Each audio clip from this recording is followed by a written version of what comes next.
ਸਿੱਖ ਦੀ ਗੱਲ ਕੀਤੀ ਹੈ। ਸਿੱਖ ਸਮੁੰਦਾ ਸਨਮੁਖ ਸਾਰਾ।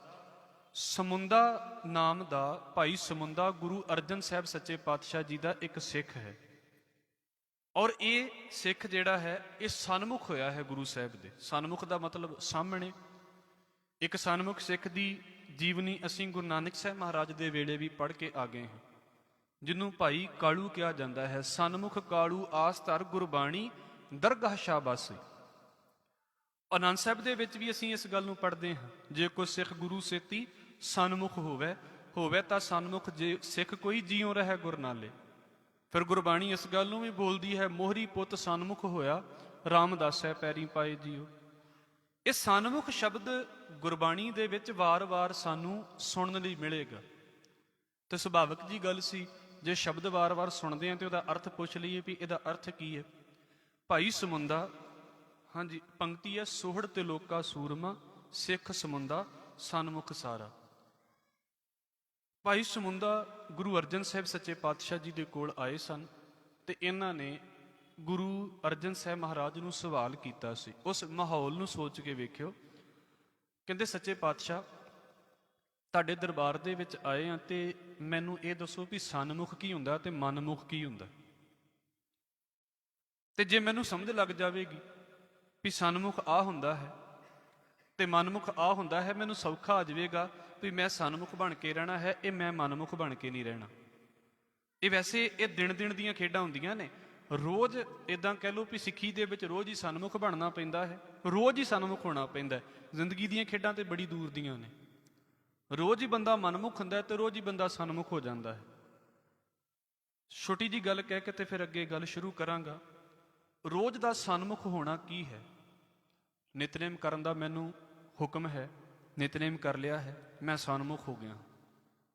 ਨਿਤਨੇਮ ਨਹੀਂ ਕੀਤਾ, ਅਜੇ ਮੈਂ ਮਨਮੁਖ ਹੀ ਹਾਂ, ਬੇਮੁਖ ਕਹਿ ਸਕਦੇ।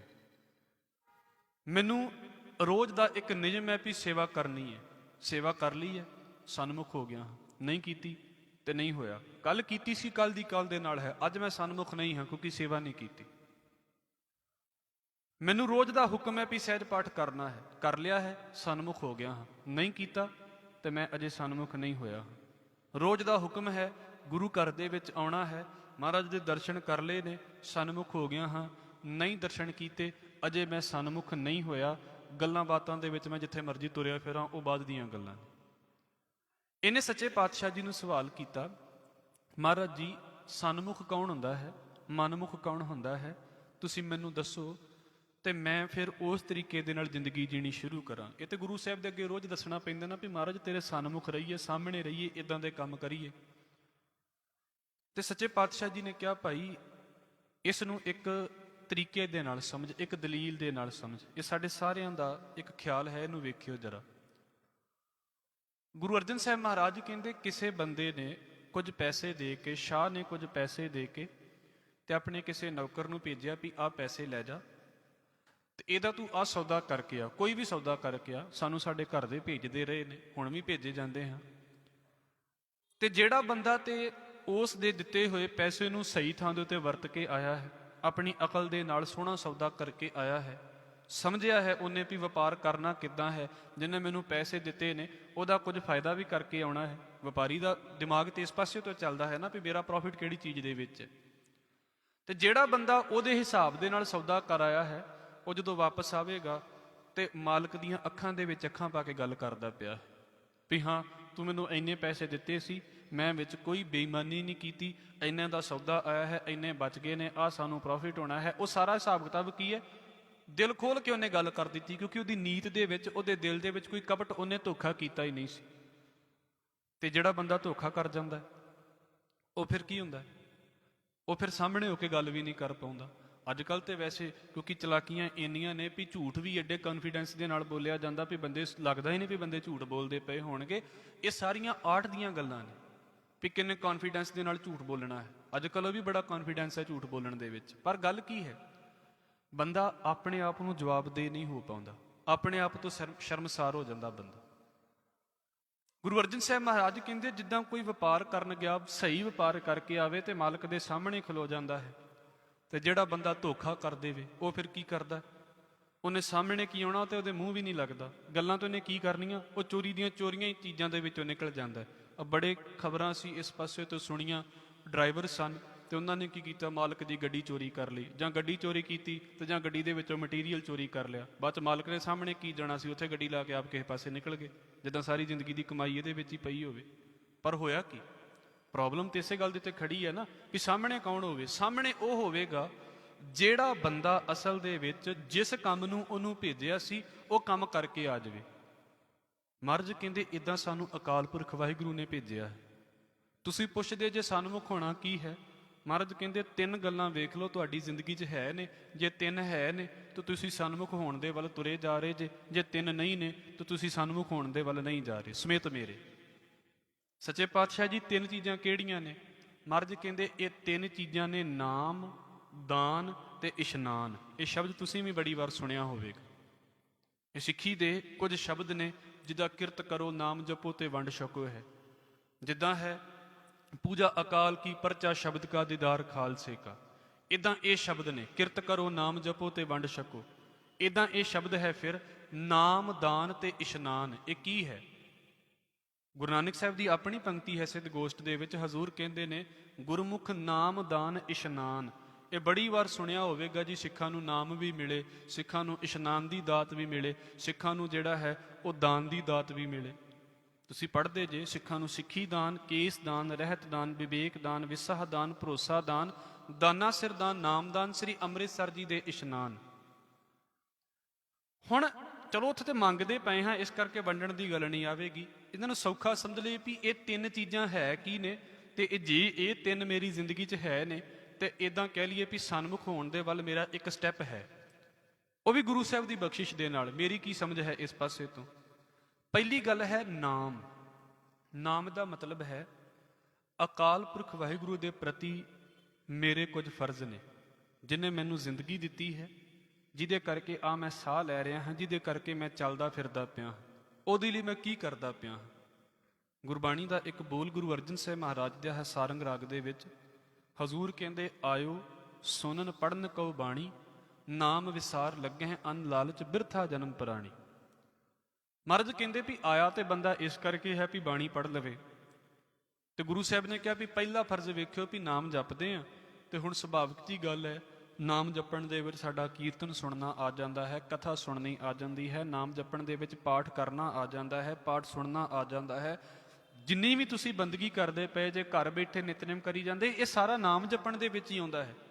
ਇਹਨੂੰ ਇਹ ਨਾ ਸੋਚੋ ਵੀ ਨਾਮ ਜਪਣ ਦਾ ਮਤਲਬ ਕੇਵਲ ਤੇ ਕੇਵਲ ਵਾਹਿਗੁਰੂ ਕਹਿਣਾ ਹੈ। ਉਹ ਕਹਿਣਾ ਹੈ, ਚਲਦਿਆਂ ਫਿਰਦਿਆਂ ਕਹੋ, ਜਿੰਨਾ ਕਹੋ ਥੋੜਾ ਹੈ, ਪਰ ਸਾਰਾ ਨਾਮ ਜਪਣਾ ਹੀ ਹੈ, ਜਿੰਨਾ ਧਿਆਨ ਦੇ ਨਾਲ ਜਪ ਲਿਆ। ਦਾਤਾਰ ਕਹਿੰਦੇ ਆਇਆ ਤੇ ਬੰਦਾ ਬਾਣੀ ਪੜ੍ਹਨ ਦੇ ਲਈ ਹੈ। ਜੇ ਤੇ ਬੰਦਾ ਬਾਣੀ ਪੜ੍ਹਦਾ ਪਿਆ ਹੈ, ਇਹਦਾ ਮਤਲਬ ਹੈ ਸਨਮੁਖ ਹੋ ਰਿਹਾ ਹੈ। ਤੁਸੀਂ ਆਪਣੇ ਘਰਾਂ 'ਚ ਸਹਿਜ ਪਾਠ ਰੱਖੇ ਨੇ, ਮਹਾਰਾਜ ਤੋਂ ਮਾਫੀ ਮੰਗ ਕੇ ਕਹਿਣਾ ਹੈ, ਇਹਨੂੰ ਇਹ ਨਾ ਸੋਚੋ ਕਿ ਪਰਸਨਲੀ ਗੱਲ ਹੈ, ਪਰ ਤੁਹਾਨੂੰ ਵੀ ਪਤਾ ਹੈ ਤੁਸੀਂ ਕਿੰਨੇ ਚਿਰ 'ਚ ਸਹਿਜ ਪਾਠ ਸਮਾਪਤ ਕਰਦੇ ਜੇ। ਕੋਈ 6 ਮਹੀਨੇ ਬਾਅਦ ਕਰਦਾ ਪਿਆ, ਕੋਈ ਸਾਲ ਬਾਅਦ ਕਰਦਾ ਪਿਆ ਹੈ, ਬਹੁਤ ਵਧੀਆ ਗੱਲ ਹੈ। ਉਹਨਾਂ ਦੇ ਨਾਲੋਂ ਤੇ ਖਾਸ ਕਰਕੇ ਵਧੀਆ ਹੈ ਜਿਨ੍ਹਾਂ ਨੇ ਅਜੇ ਤੱਕ ਗੁਰੂ ਗ੍ਰੰਥ ਸਾਹਿਬ ਮਹਾਰਾਜ ਦੇ ਦਰਸ਼ਨ ਹੀ ਨਹੀਂ ਕੀਤੇ, ਪੂਰੇ ਪਾਠ ਹੀ ਨਹੀਂ ਕੀਤਾ ਵੀ ਸ਼ੁਰੂ ਤੋਂ ਲੈ ਕੇ ਅੰਤ ਤੱਕ ਇੱਕ ਵਾਰ ਗੁਰੂ ਗ੍ਰੰਥ ਸਾਹਿਬ ਮਹਾਰਾਜ ਦਾ ਦਰਸ਼ਨ ਕਰ ਲਈਏ ਇਹਨਾਂ ਅੱਖਾਂ ਦੇ ਨਾਲ। ਬਹੁਤ ਵਧੀਆ ਗੱਲ ਹੈ, ਇਹ ਹੋਣਾ ਚਾਹੀਦਾ ਹੈ। ਪਰ ਸਾਡੀ ਇੱਕ ਰੂਟੀਨ ਬਣੀ ਹੁੰਦੀ ਹੈ ਜੀ, ਮੈਂ 5 ਅੰਗ ਰੋਜ਼ ਦੇ ਕਰਨੇ ਨੇ। ਬਾਕੀ ਤੁਹਾਡੇ ਘਰ ਦੇ ਕੰਮ ਵੀ ਹੈ ਨੇ, ਕੋਈ ਵੱਧ ਵੀ ਕਰਦਾ ਹੋਵੇਗਾ। 5 ਅੰਗ ਰੋਜ਼ ਦੇ ਕਰਨੇ ਨੇ, 8 ਅੰਗ ਰੋਜ਼ ਦੇ ਕਰਨੇ ਨੇ, 10 ਅੰਗ ਰੋਜ਼ ਦੇ ਕਰਨੇ ਨੇ। ਇੱਕ ਰੂਟੀਨ ਬਣਾਈ ਹੈ। ਜਿੱਦਣ ਸਰੀਰ ਠੀਕ ਨਹੀਂ ਹੈ, ਅਸੀਂ ਅਕਸਰ ਕਹਿੰਦੇ ਹਾਂ ਕੋਈ ਗੱਲ ਨਹੀਂ, ਨਾਗਾ ਪੈ ਜਾਵੇ, ਤੇ ਕੋਈ ਇਸ ਗੱਲ ਦਾ ਵਹਿਮ ਵੀ ਨਹੀਂ। ਪਰ ਇਹਨੂੰ ਰੂਟੀਨ ਦੇ ਵਿੱਚ ਲੈ ਕੇ ਆਉਣਾ ਵੀ ਮੇਰੀ ਰੂਟੀਨ ਹੈ ਨਿਤਨੇਮ ਕਰਨਾ, ਕਿ ਮੈਂ ਨਿਤਨੇਮ ਕਰਦਾ ਹਾਂ। ਇਹ ਆਪਣੇ ਵੱਲ ਝਾਤੀ ਮਾਰ ਲਈ। ਮੇਰੀ ਰੂਟੀਨ ਹੈ ਮੈਂ ਸਹਿਜ ਪਾਠ ਕਰਨਾ, ਕੀ ਮੈਂ ਸਹਿਜ ਪਾਠ ਕਰਦਾ ਹਾਂ? ਕਿ ਮੇਰੀ ਵੀ ਮੌਸਮੀ ਭਗਤੀ ਚੱਲਦੀ ਪਈ ਹੈ ਵੀ ਸਿਰਫ ਸੰਗਰਾਂਦ ਦੇ ਉੱਤੇ ਮਹੀਨਾ ਸੁਣਨਾ ਹੈ, ਅੱਗੋਂ ਪਿੱਛੋਂ ਪਾਠ ਨਹੀਂ ਕਰਨਾ ਕਦੀ। ਉਹਨੂੰ ਸਤਿਗੁਰੂ ਕੀ ਕਹਿੰਦੇ ਨੇ, ਭਾਈ ਵੇਖਿਓ ਤੁਹਾਡੀ ਜ਼ਿੰਦਗੀ 'ਚ ਨਾਮ ਹੈ, ਬਾਣੀ ਕਿੰਨੀ ਕੁ ਪੜ੍ਹਦੇ ਹਾਂ? ਅਸੀਂ ਬਹੁਤ ਬਾਣੀ ਪੜ੍ਹਦੇ। ਜੇ ਤੁਸੀਂ ਮਹਾਰਾਜ ਤੋਂ ਮਾਫੀ ਮੰਗ ਕੇ ਕਹਿਣਾ ਹਾਂ, ਆ ਮੈਂ ਜ਼ਿੰਦਗੀ 'ਚ ਪਹਿਲੀ ਵਾਰ ਇਦਾਂ ਦੀ ਸੰਗਤ ਵੇਖੀ ਹੈ, ਚਲੋ ਭਾਵੇਂ ਕਾਫੀ ਸਮਾਂ ਹੋ ਗਿਆ ਜਿਹੜੀ ਇੰਨੀ ਬਾਣੀ ਪੜ੍ਹਦੀ ਹੈ, ਨਹੀਂ ਤੇ ਕੌਣ ਬਾਣੀ ਪੜ੍ਹਦਾ? ਦਿੱਲੀ ਦੇ ਸਿੱਖ ਬਹੁਤ ਬਾਣੀ ਪੜ੍ਹਦੇ ਨੇ। ਨਹੀਂ ਤੇ ਸੰਗਤਾਂ ਦੇ ਤੇ ਹਾਲ ਤੇ ਅਸੀਂ ਵੇਖਦੇ ਹੀ ਹਾਂ, ਨਾ ਪੜ੍ਹਾਉਣ ਵਾਲੇ ਉੱਥੇ ਕਹਿੰਦੇ ਨੇ ਵੀ ਬਾਣੀ ਪੜ੍ਹੋ, ਤੇ ਨਾ ਪੜ੍ਹਨ ਵਾਲੇ ਉੱਥੇ ਕਹਿੰਦੇ ਨੇ ਵੀ ਬਾਣੀ ਪੜ੍ਹਨੀ ਚਾਹੀਦੀ ਹੈ। ਉਹ ਪਾਸੇ ਹੀ ਦੂਰ ਹੋ ਗਏ। ਪੜ੍ਹਨੀ ਹੈ, ਪਰ ਨਾਲ ਕੀ ਹੈ, ਇਹਦੇ ਵਿੱਚ ਨਾਗਾ ਨਹੀਂ ਹੋਣਾ ਚਾਹੀਦਾ। ਇਹ ਨਹੀਂ ਵੀ ਅੱਜ ਪੜ੍ਹ ਲਈ ਹੈ 2 ਦਿਨ ਛੁੱਟੀ ਹੋ ਗਈ, ਕੱਲ ਪੜ੍ਹ ਲਈ ਫਿਰ 4 ਦਿਨ ਛੁੱਟੀ ਹੋ ਗਈ, ਇਦਾਂ ਨਹੀਂ। ਫਿਰ ਉਹਨੂੰ ਰੂਟੀਨ ਦੇ ਵਿੱਚ ਲੈ ਕੇ ਚੱਲਣਾ ਹੈ। ਮਹਾਰਾਜ ਕਹਿੰਦੇ ਨਾਮ ਜਪੋ, ਇਹ ਹੈ ਨਾਮ ਜਪਣਾ। ਫਿਰ ਇਸ਼ਨਾਨ, ਇਸ਼ਨਾਨ ਦਾ ਮਤਲਬ ਕੀ ਹੈ? ਮੇਰਾ ਆਪਣੇ ਸਰੀਰ ਦੇ ਪ੍ਰਤੀ ਕੀ ਫਰਜ਼ ਹੈ। ਨਾਮ ਦਾ ਫਰਜ਼ ਹੋ ਗਿਆ ਨਾ, ਰੱਬ ਦੇ ਪ੍ਰਤੀ ਮੇਰਾ ਕੀ ਫਰਜ਼ ਹੈ। ਇਸ਼ਨਾਨ ਦਾ ਮਤਲਬ ਹੋ ਗਿਆ ਮੇਰੇ ਸਰੀਰ ਦੇ ਪ੍ਰਤੀ ਕੀ ਫਰਜ਼ ਹੈ। ਇਸ਼ਨਾਨ ਦਾ ਮਤਲਬ ਸਿਰਫ ਹੁਣ ਇਹ ਇਦਾਂ ਸਮਝ ਲਈਏ ਵੀ ਅੱਖਰੀ ਅਰਥ ਕਰਾਂਗੇ ਤੇ ਇਸ਼ਨਾਨ ਦਾ ਮਤਲਬ ਹੈ ਵੀ ਪਾਣੀ ਪਾ ਲੈਣਾ ਆਪਣੇ ਸਰੀਰ ਦੇ ਉੱਤੇ, ਸਰੀਰ ਨੂੰ ਧੋ ਲੈਣਾ। ਇਸ਼ਨਾਨ ਦਾ ਮਤਲਬ ਹੈ ਸਰੀਰਕ ਪਵਿੱਤਰਤਾ ਕਾਇਮ ਰੱਖਣੀ। ਸੁਭਾਵਿਕ ਜੀ ਗੱਲ ਹੈ ਵੀ ਇਸ਼ਨਾਨ ਸਾਨੂੰ ਮਹਾਰਾਜ ਨੇ ਬਖਸ਼ਿਆ। ਸਿੱਖ ਪਹਿਰ ਰਾਤ ਰਹਿੰਦੀ ਜਾਗੇ ਤੇ ਇਸ਼ਨਾਨ ਕਰੇ। ਗੁਰਬਾਣੀ ਦੀਆਂ ਕਿੰਨੀਆਂ ਪੰਕਤੀਆਂ ਨੇ ਜਿਹਦੇ ਵਿੱਚ ਮਹਾਰਾਜ ਇਹ ਵੀ ਕਹਿੰਦੇ ਨੇ, ਉੱਠ ਇਸ਼ਨਾਨ ਕਰੋ ਪ੍ਰਭਾਤੇ ਸੋਏ ਹਰ ਆਰਾਧੇ। ਵੀ ਇਸ਼ਨਾਨ ਕਰਨਾ ਜ਼ਰੂਰੀ ਹੈ। ਸਾਡੇ ਵਿੱਚ ਨਾਗਾ ਨਹੀਂ ਹੈ। ਹਾਂ, ਸਰੀਰ ਠੀਕ ਨਹੀਂ ਹੈ, ਫਿਰ ਉੱਥੇ ਗੱਲਾਂ ਸਾਰੀਆਂ ਹਰ ਇੱਕ ਚੀਜ਼ ਦੇ ਨਾਲ ਨਾਲ ਮੱਦਾਂ ਚੱਲਦੀਆਂ ਹੁੰਦੀਆਂ ਨੇ, ਪਰ ਇਸ਼ਨਾਨ ਜ਼ਰੂਰੀ ਹੈ ਸਾਡੇ ਵਿੱਚ।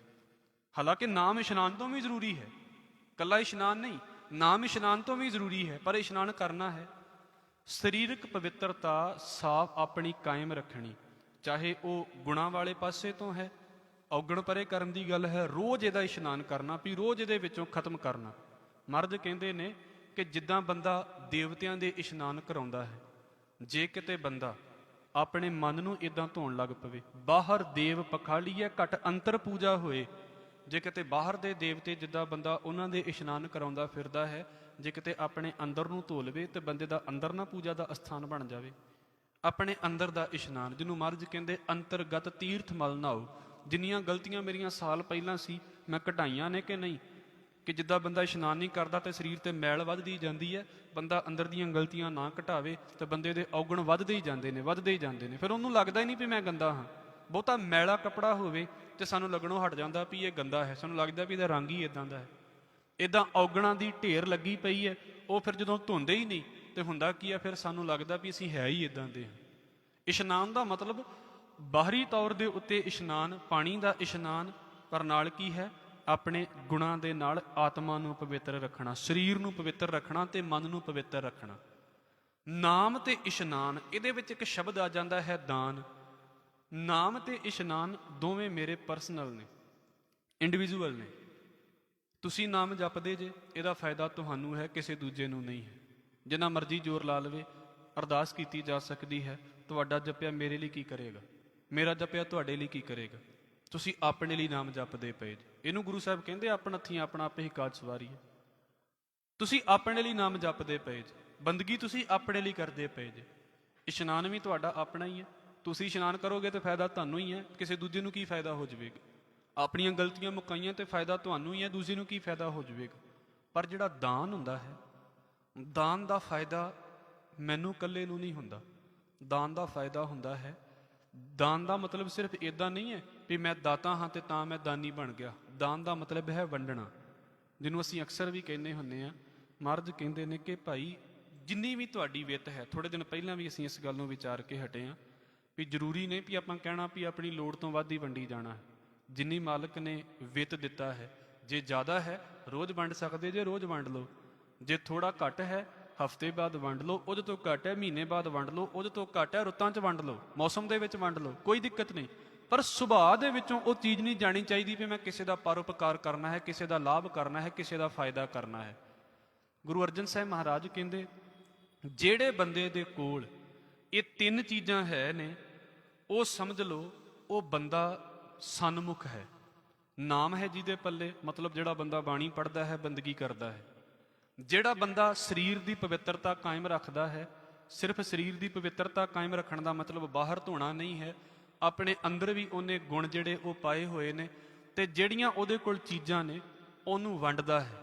ਭਾਵ ਕਿ ਵੰਡਣ ਦਾ ਸੁਭਾਅ ਉਹਨੇ ਰੱਖਿਆ ਹੋਇਆ ਵੀ ਮੈਂ ਕਿਸੇ ਦਾ ਭਲਾ ਕਰਨਾ ਹੈ, ਪਰਉਪਕਾਰ ਕਰਨਾ ਹੈ, ਕਿਸੇ ਨੂੰ ਪ੍ਰਸ਼ਾਦਾ ਆਦਿਕ ਦੇਣਾ ਹੈ। ਉਸ ਬੰਦੇ ਦੇ, ਜਿਹੜੇ ਬੰਦੇ ਦੇ ਪੱਲੇ ਇਹ 3 ਗੁਣ ਹੈ ਨੇ, ਸੱਚੇ ਪਾਤਸ਼ਾਹ ਕਹਿੰਦੇ ਨੇ ਉਹ ਬੰਦਾ ਸਨਮੁਖ ਹੋਣ ਦੇ ਵੱਲ ਚਲਾ ਗਿਆ। ਗੁਰੂ ਨਾਨਕ ਸਾਹਿਬ ਦਾ ਇੱਕ ਬੋਲ ਹੈ, ਮੈਂ ਕਹਿ ਕੇ ਤੇ ਫਿਰ ਅਗਲੀ ਗੱਲ ਕਰਾਂਗੇ ਆਪਾਂ। ਮਹਾਰਾਜ ਕਹਿੰਦੇ ਨਾਮ ਦਾਨ ਇਸ਼ਨਾਨ ਨਾ ਮਨਮੁਖ, ਤਿਤ ਤਨ ਧੂੜ ਧਮਾਈ। ਮਨਮੁਖ ਬੰਦੇ ਦੀ ਜ਼ਿੰਦਗੀ ਦੇ ਵਿੱਚ ਨਾ ਤੇ ਨਾਮ ਹੁੰਦਾ ਹੈ ਕਿਉਂਕਿ ਬਾਣੀ ਨਹੀਂ ਪੜ੍ਹਦਾ। ਮਨਮੁਖ ਬੰਦੇ ਦੀ ਜ਼ਿੰਦਗੀ ਦੇ ਵਿੱਚ ਨਾ ਤੇ ਦਾਨ ਹੁੰਦਾ ਹੈ ਕਿਉਂਕਿ ਉਹਨੂੰ ਲੱਗਦਾ ਵੀ ਜੇ ਮੈਂ ਕਿਸੇ ਨੂੰ ਵੰਡ ਦਿੱਤਾ ਤੇ ਮੈਂ ਨਾ ਭੁੱਖਾ ਰਹਿ ਜਾਵਾਂ। ਉਹ ਵੰਡ ਨਹੀਂ ਸਕਦਾ ਵਿਚਾਰਾ। ਤੇ ਨਾ ਉਹਦੀ ਜ਼ਿੰਦਗੀ 'ਚ ਇਸ਼ਨਾਨ ਹੁੰਦਾ ਹੈ, ਔਗਣਾਂ ਦੇ ਨਾਲ ਭਰਿਆ ਹੁੰਦਾ ਹੈ, ਉੱਦਾਂ ਭਾਵੇਂ ਰੋਜ਼ ਪਾਣੀ 'ਚ ਨਹਾਉਂਦਾ ਫਿਰੇ। ਸੱਚੇ ਪਾਤਸ਼ਾਹ ਕਹਿੰਦੇ ਨੇ ਮਨਮੁਖ ਬੰਦੇ ਦੀ ਜ਼ਿੰਦਗੀ 'ਚ ਇਹ ਨਹੀਂ ਹੁੰਦੀਆਂ ਗੱਲਾਂ। ਨਾਮ ਦਾਨ ਇਸ਼ਨਾਨ ਨਾ ਮਨਮੁਖ, ਤਿਤ ਤਨ ਧੂੜ ਧਮਾਈ। ਉਹਦੀ ਬਸ ਸਰੀਰ ਦੇ ਉੱਤੇ ਸਮਝ ਲਓ ਖੇਈ ਪੈ ਰਹੀ ਹੈ, ਹੋਰ ਕੁਝ ਵੀ ਨਹੀਂ ਹੈ। ਹਰ ਨਾਮ ਨਾ ਸਿਮਰੈ ਸਾਧ ਸੰਗ, ਤੈ ਤਨ ਉੱਡੈ ਖੇ। ਸੱਚੇ ਪਾਤਸ਼ਾਹ ਕਹਿੰਦੇ ਭਾਈ ਤੂੰ ਬੰਦਗੀ ਨਹੀਂ ਨਾ ਕਰਦਾ, ਤੂੰ ਫਿਰ ਵੇਖ ਲਈ ਅੱਜ ਨਹੀਂ ਤੇ ਕੱਲ ਨੂੰ ਸਰੀਰ ਦੇ ਉੱਤੇ ਤਾਂ ਫਿਰ ਖੇ ਹੀ ਉੱਡਣੀ ਆ, ਹੋਰ ਇਹ ਤੋਂ ਵੱਧ ਕੀ ਹੋਣਾ। ਇਸ ਕਰਕੇ ਮਹਾਰਾਜ ਜੀ ਨੂੰ ਭਾਈ ਸਮੁੰਦੇ ਨੇ ਸਵਾਲ ਕੀਤਾ ਸੀ, ਮਹਾਰਾਜ ਸਨਮੁਖ ਕੌਣ ਹੁੰਦਾ ਹੈ? ਸਤਿਗੁਰੂ ਕਹਿੰਦੇ ਜਿਹਦੀ ਜ਼ਿੰਦਗੀ ਦੇ ਵਿੱਚ ਆ ਤਿੰਨ ਗੱਲਾਂ ਨੇ, ਨਾਮ ਹੈ, ਦਾਨ ਹੈ ਤੇ ਇਸ਼ਨਾਨ ਹੈ, ਉਹ ਸਨਮੁਖ ਹੈ। ਜਿਹਦੀ ਜ਼ਿੰਦਗੀ 'ਚ ਇਹ ਗੱਲਾਂ ਨਹੀਂ ਨੇ ਉਹ ਮਨਮੁਖ ਹੈ, ਅਜੇ ਮਰਜ਼ੀਆਂ ਕਰਦਾ ਫਿਰਦਾ ਹੈ। ਹੁਣ ਇਹਨੂੰ ਵੇਖ ਲਿਓ ਵੀ ਸਾਡੀ ਜ਼ਿੰਦਗੀ 'ਚ ਕਿੱਥੇ ਕਿੱਥੇ ਨਾਮ ਦਾਨ ਤੇ ਇਸ਼ਨਾਨ ਆਇਆ ਹੈ ਕਿ ਨਹੀਂ ਆਇਆ ਹੈ। ਇੰਨਾ ਕੁ ਅਸੀਂ ਵੇਖ ਲਈਏ, ਫਿਰ ਇਹ ਸਾਡੇ ਸਵਾਲ ਦਾ ਜਵਾਬ ਸਾਨੂੰ ਅੱਗੇ ਮਿਲ ਜਾਵੇਗਾ। ਇੱਕ ਗੁਰਸਿੱਖ